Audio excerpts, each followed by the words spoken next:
بسم اللہ الرحمن الرحیم۔ آج میں جس بات پر آپ کو بتانے جا رہا ہوں کہ وہ انسان اور حیوان میں فرق کیا ہے۔ دیکھیں، ویسے تو انسان دنیا کی افضل ترین مخلوق میں سے مخلوق ہے، جس کو اللہ رب العزت نے اشرف المخلوقات بنا دیا ہے۔ ہمیں اللہ تعالیٰ نے بہت ساری چیزوں سے نوازا ہے، لیکن کبھی کبھی انسان جو ہے وہ حیوانیت اختیار کر لیتا ہے۔ جب وہ زندگی کا اصل مقصد بھول جاتا ہے تو وہ حیوانی صورت اپنا لیتا ہے۔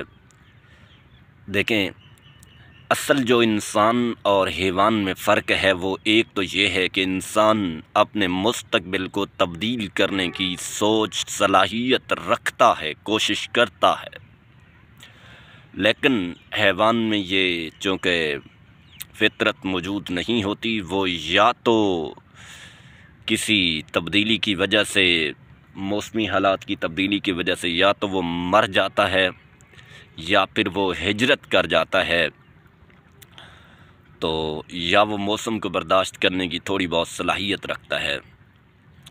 لیکن انسان چونکہ پیدا کیا گیا ہے، انسانیت کا مقصد دوسروں کے کام آنا ہے، انسانیت کا مقصد کہ ہمیشہ وہ کام کریں جس سے اللہ اور اللہ کا رسول صلی اللہ علیہ وآلہ وسلم راضی ہوں۔